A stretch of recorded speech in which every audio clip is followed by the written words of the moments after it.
कसम उनकी जो बिखेर कर उड़ाने वालियां, फिर बोझ उठाने वालियां, फिर नरम चलने वालियां, फिर हुक्म से बांटने वालियां, बेशक जिस बात का तुम्हें वादा दिया जाता है जरूरी सच है।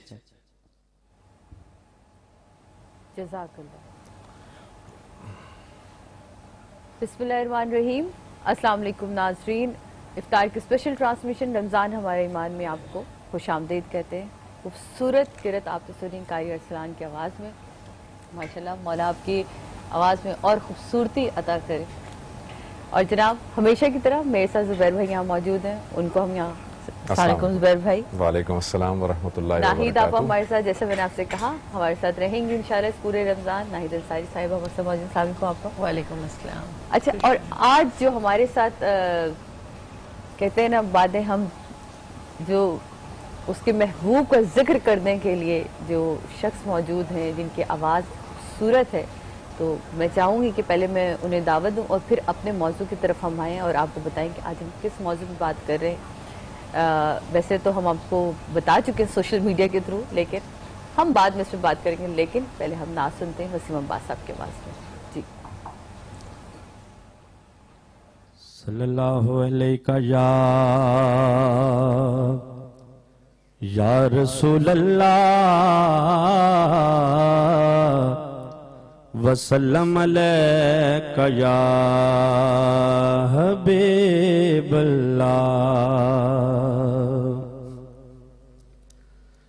मेरी झोली में रहते हैं सदा टुकड़े मोहम्मद के, अज़ल से खा रहा गए ये गदा टुकड़े मोहम्मद के, टुकड़े मोहम्मद के। मेरी झोली में रहते हैं सदा टुकड़े मोहम्मद के। मेरे मौला अली ओ फातिमा हसनैन का सदका, मेरे मौला अली ओ फातिमा हसनैन का सदका, मेरे मौला अली ओ फातिमा हसनैन का सदका। मेरी नस्लों को भी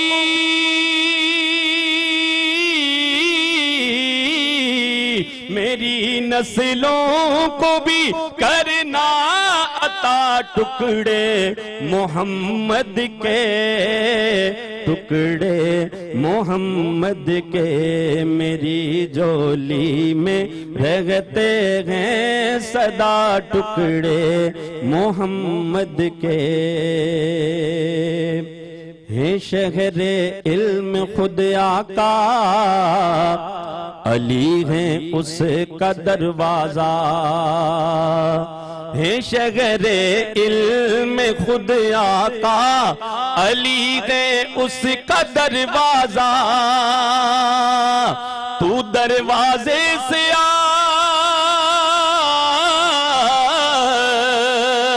तू दरवाजे से आ और खाए जा टुकड़े मोहम्मद के, टुकड़े मोहम्मद के।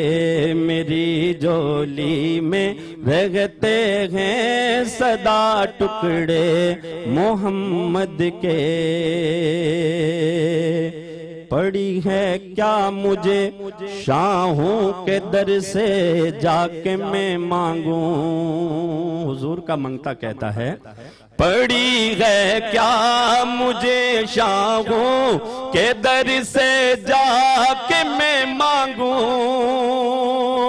खिलाता है मुझे मेरा खुदा टुकड़े मोहम्मद के, टुकड़े मोहम्मद के। मेरी झोली में रहते हैं सदा टुकड़े मोहम्मद के। अज़ल से खा रहा है ये गदा टुकड़े मोहम्मद के, टुकड़े मोहम्मद के। मेरी झोली में रहते हैं सदा टुकड़े मोहम्मद के। सुभान अल्लाह, सुभान अल्लाह। जी जी, बड़ी बड़ी जबरदस्त आपको अल्लाह ताला ने आवाज दी है। मजीद इसमें अल्लाह ताला बरकत अता करे। इलाही आमीन। नाजरीन, आप जैसा कि जानते हैं कि आज 7वां रोज़ा है जिसे हमने इख्तियार किया हुआ है। एक मरतबा नबी अकरम सल्लल्लाहु अलैहि वसल्लम का दरबार लगा हुआ था, जुमे का दिन था और आप सल्लल्लाहु अलैहि वसल्लम जुमे की नमाज अदा करने के लिए मिंबर पर तशरीफ ले जा रहे थे, खुतबा अदा करने के लिए। जब आप मिंबर की सीढ़ी पर आपने कदम फरमाया तो आपने फरमाया आमीन। उसके बाद जब दूसरे स्टेप पे कदम रखा तो फरमाया आमीन। जब आपने तीसरे स्टेप पे कदम रखा तो फिर फरमाया आमीन। और उसके बाद आपने खुतबा दिया और खुतबा खत्म हुआ। नमाज जब खत्म हुई तो सहाबा किराम ने अर्ज किया कि या रसूल अल्लाह सल्लल्लाहु अलैहि वसल्लम, आज आपने ये जो अमल किया है ऐसा हमने कभी पहले नहीं देखा, इसकी क्या वजह थी? आपने 3 मरतबा आमीन कही। आपने फरमाया कि जब मैं मिंबर पर तशरीफ ले जा रहा था तो उस वक्त हजरत जिब्राईल अलैहिस्सलाम मेरे पास तशरीफ लाए और हजरत जिब्राईल अलैहिस्सलाम ने दुआएं की। वो पहली दुआ ये थी कि वो शख्स तबाह हो जाए, बर्बाद हो जाए जिसके सामने ए पैगंबर आपका नाम लिया जाए और वो आप पर दरूद ना भेजे। तो मैंने फरमाया आमीन। उसके बाद जब मैंने दूसरी सीढ़ी पर कदम रखा तो हजरत जिब्राइल ने फरमाया कि तबाह हो जाए वो शख्स जिसके वालिदैन उसकी जिंदगी में मौजूद हों और वो उनकी खिदमत करके जन्नत का मुस्तहिक ना हो जाए। तो मैंने फरमाया आमीन। और जब मैंने तीसरी सीढ़ी पर कदम रखा तो हजरत जिब्राइल अलैहिस्सलाम ने फरमाया कि तबाह हो जाए वो शख्स जिसने रमजानुल मुबारक का महीना पाया और उसके बावजूद अपनी मगफिरत ना करवा सका। तो मैंने फरमाया आमीन। नाज़रीन, ये जो वाकया है, ये जो नबी सल्लल्लाहु अलैहि वसल्लम की सीरत से हमने लिया है, इसमें देखें कि बड़ी अहम बातें जो की गई हैं। सबसे पहले ये देखिए कि ये दुआएं करने वाला फरिश्तों का सरदार है हजरत जिब्राइल अलैहिस्सलाम, और उन दुआओं पर आमीन कही है रहमतुल लिल आलमीन ने, अल्लाह ताला के महबूब तरीन बंदे ने आमीन कही है। तो ऐसी दुआओं के रद्द होने का इम्कान ही नहीं है, वो दुआएं लाजमी कबूल होंगी। लेकिन आप ये देखें कि ये अगर दुआएं कबूल हो गई किसी के हक में तो वो शख्स तो तबाह हो जाएगा। वो शख्स कि जिसके सामने आपका इसमें गिरामी लिया जाए और वो आप पर दरूद ना भेजे। लिहाजा नबी सल्लल्लाहु अलैहि वसल्लम पर कसरत से दरूद भेजा करें, अपनी आदत बनाया करें।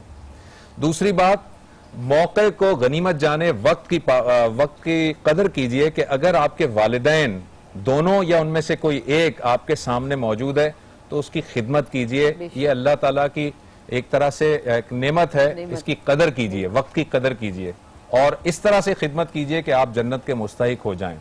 और ये रमजानुल मुबारक की जो सातें आपके सामने हैं, हमें नहीं पता कि अगली सात हमें मिलेगी नहीं मिलेगी। आप जानते हैं कि हमारे पिछले रमजान में हमसे बहुत सारे लोग बिछड़ गए।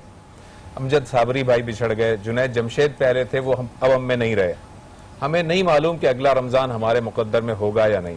इसकी सातों की कदर कीजिए, वक्त की कदर कीजिए और अपने आप को इस दुआ के जद से बचाने की कोशिश कीजिए। यही आज का हमारा पैगाम है और हमारा मौजू भी वक्त की मुनासिबत से है कि वक्त की कदर कीजिए, वक्त की पाबंदी का ख्याल कीजिए, नज्म व ज़ब्त की फिलहाल मेरे कान में बार बार कहा जा रहा है कि वक्त की पाबंदी करते हुए फौरन से पहले ब्रेक पे जाइए। तो आपकी इजाजत के साथ लेते हैं छोटा सा ब्रेक के बाद वापस आते हैं और अपनी गुफ्तगू को जारी रखेंगे।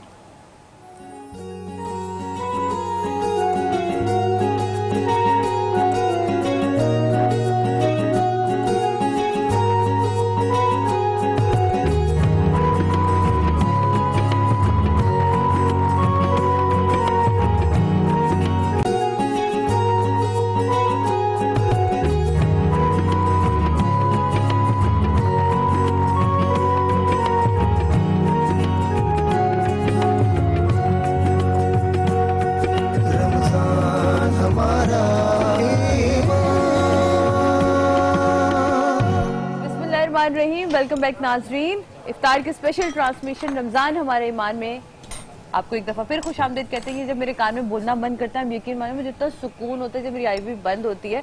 वरना पता नहीं आपस की जितने बातें होती है ना वो भी हमसे कर रहे होते हैं समझते हैं कि वो भी मुझे इनको बतानी है। लेकिन इस वक्त मैं किचन में मौजूद हूँ और आप मुझे बताएंगे कि आज हम क्या बना रहे हैं।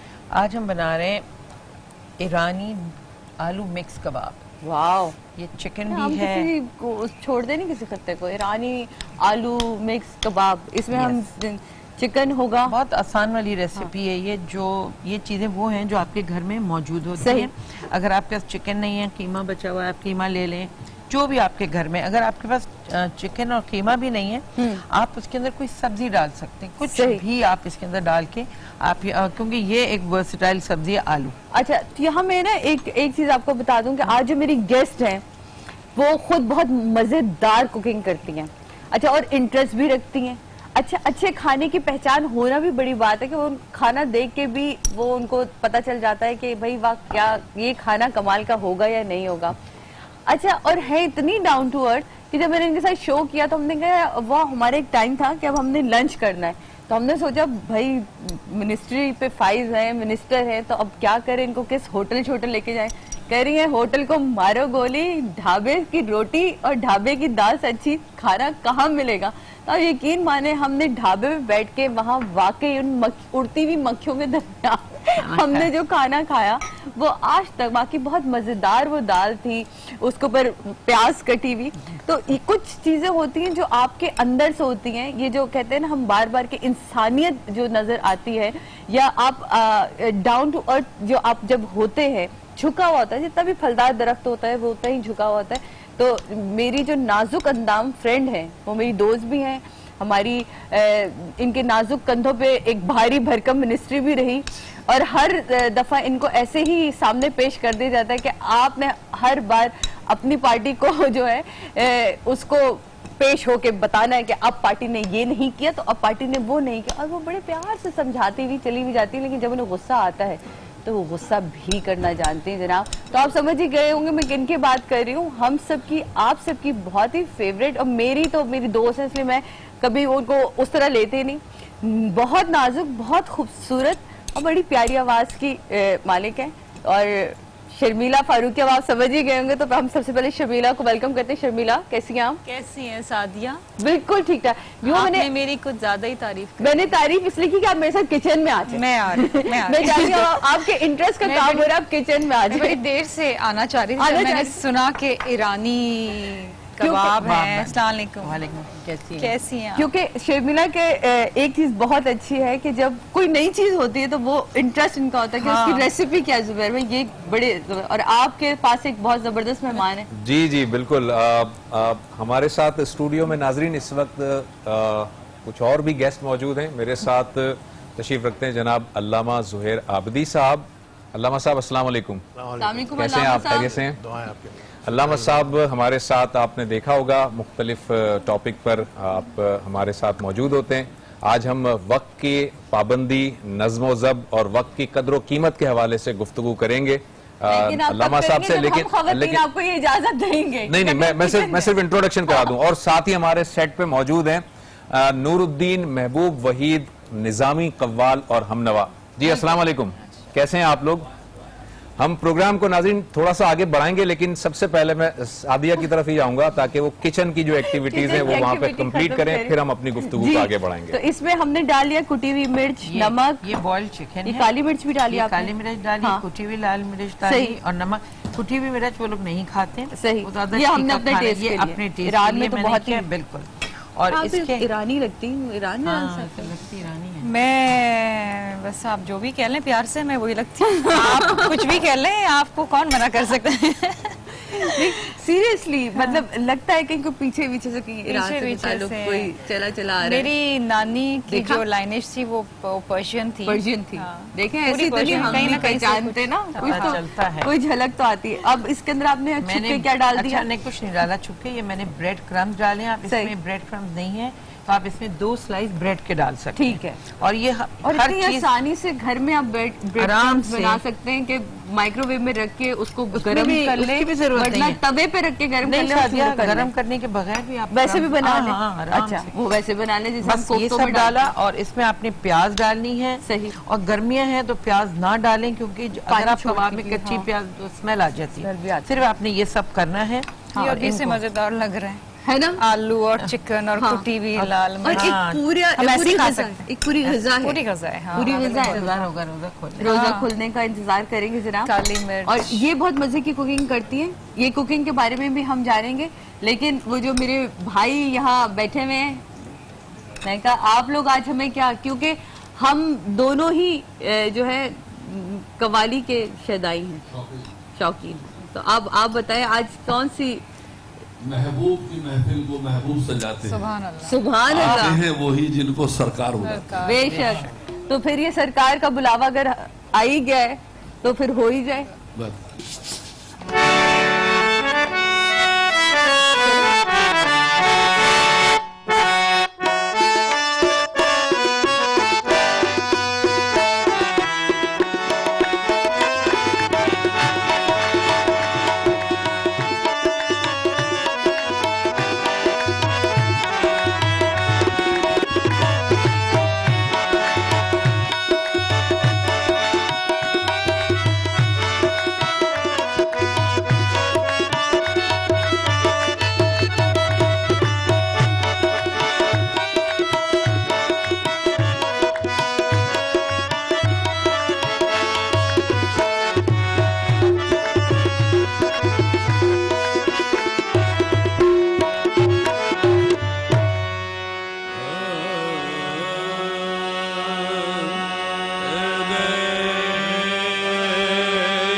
महबूब खुदा की नगरी में, महबूब खुदा की नगरी में आज़ार मिटाए जाते हैं।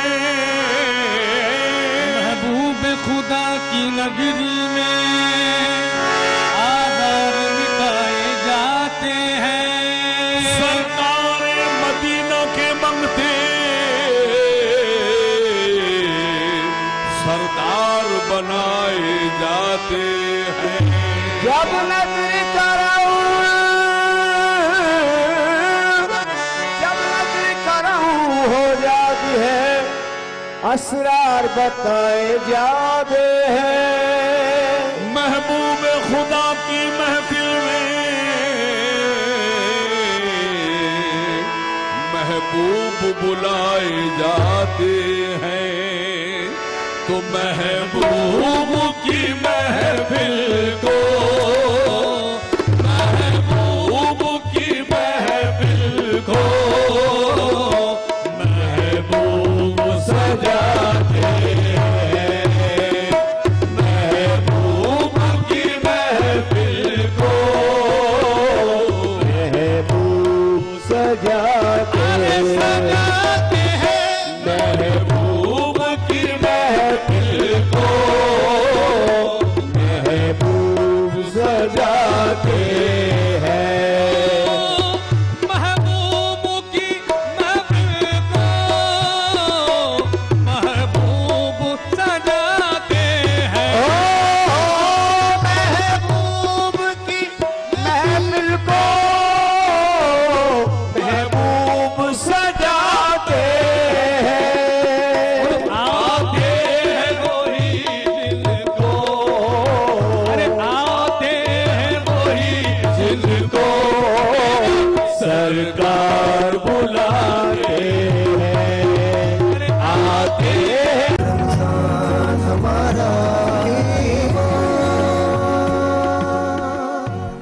बिस्मिल्लाहिर्रहमानिर्रहीम। वेलकम बैक नाज़रीन, वापस आ चुके हैं हम इफ्तार के स्पेशल ट्रांसमिशन रमज़ान हमारे ईमान।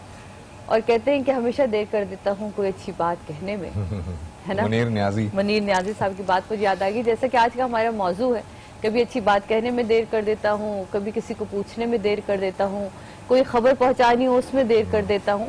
तो ये सारी देरियाँ किस वजह से होती हैं कभी हम समझ नहीं पाते। कभी हम हमारी अपनी आलस होती है कि कौन उठे कौन करे, अच्छा चलो ठीक है। कभी हम वक्त को देखते ही नहीं, लेकिन वक्त किस तरह रेत की तरह मुट्ठी से निकलता चला जाता है, इसका एहसास हमें तब होता है जब वो काम रह जाता है जिससे करना होता है, या वो फिर शख्स इस दुनिया में नहीं रहता जिससे हमें अपने कहे और ना कहे की माफ़ी मांगनी होती है। तो आज इसलिए हमने इस मौजू का इंतखाब किया कि आज हम बात करें। दोनों ऐसी शख्सियात मौजूद हैं जिनको नज़्म ज़ब्त भी आता है और वक्त की पाबंदी भी आती है, क्योंकि शर्मिला का जिस तरह का ताल्लुक है मिनिस्ट्री से, पार्टी से, तो उसमें आपके लिए बड़ा इम्पोर्टेंट है कि आपकी नज़्म ज़ब्त बहुत इम्पोर्टेंट हो, अपने गुस्से पे कंट्रोल बड़ा इम्पोर्टेंट हो, और वक्त की पाबंदी बड़ी इम्पोर्टेंट है। वैसे तो अक्सर लोग ये भी समझते हैं कि सियासतदान वक्त की पाबंदी नहीं करते और कहीं कोई इवेंट हो तो 2-2 घंटे लेट पहुंचते हैं। लेकिन मेरी जो तरबियत रही स्कूल में, मैं एक कॉन्वेंट स्कूल में थी, तो जैसे मैं ज़ुबैर साहब को बता रही थी, I was in Jesus and Mary. तो शुरू से ही हमें वक्त की पाबंदी और डिसिप्लिन वो बहुत सिखाया। वो कहते हैं ना, बचपन में अगर कोई चीज़ आपके अंदर पैदा हो जाए और सिखा दी जाए, वो ज़िंदगी भर आपके साथ रहती है।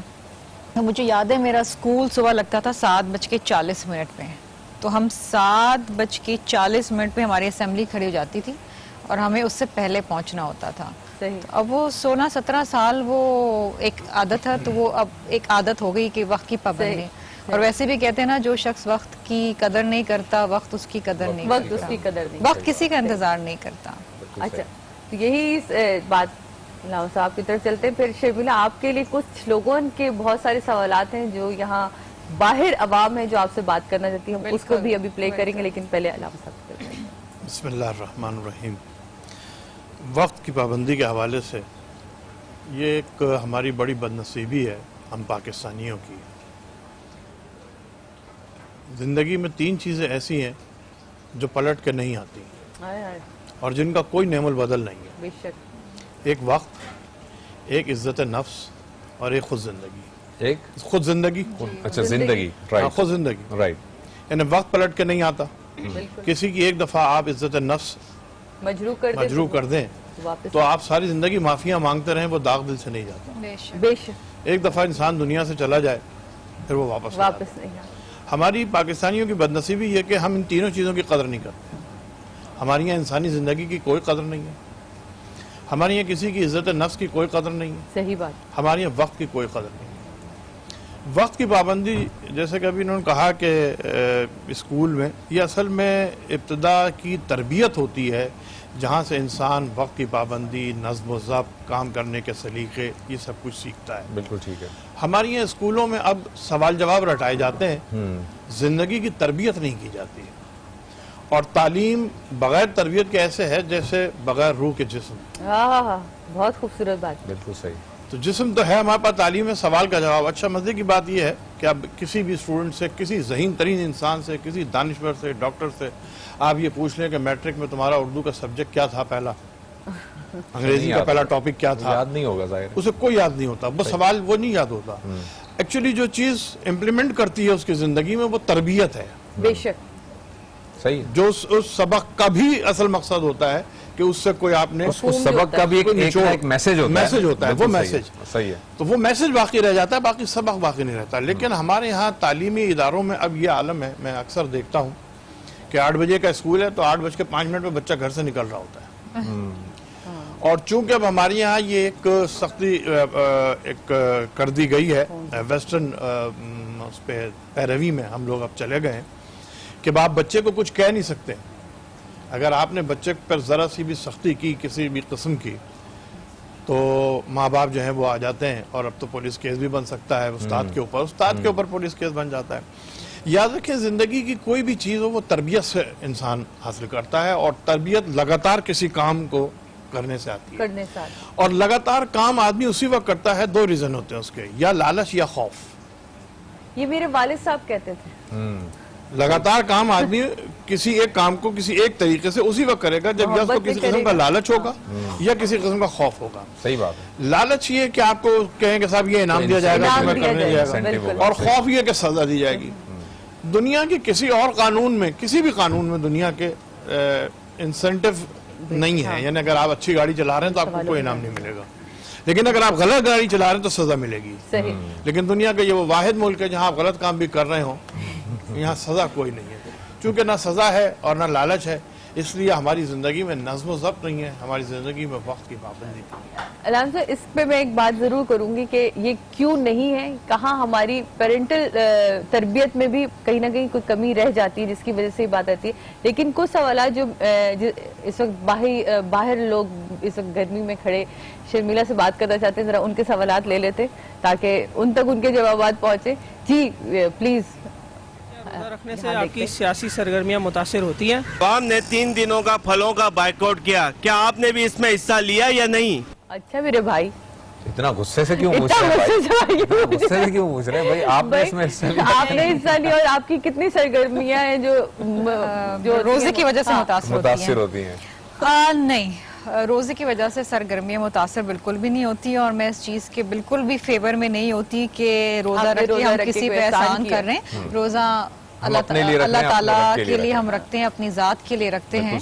इसका मतलब ये नहीं है, और अल्लाह ताला ने कहीं ये नहीं फरमाया कि रोज़ा रख के पूरे दिन सोते रहो या किसी पे गुस्सा करो या ऐसी हालत हो जाए जैसे कि आप किसी अस्पताल में पहुंच गए।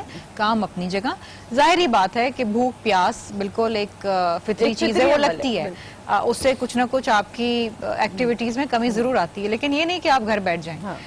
दूसरी चीज़, ये जो फलों की बाइकआउट थी, इसमें मैंने बिल्कुल हिस्सा नहीं लिया, बिकॉज मैं नहीं समझती कि एक बेचारा जो रिटेलर है, ठेले वाला है, उसके साथ आप जुल्म ज्यादती करें।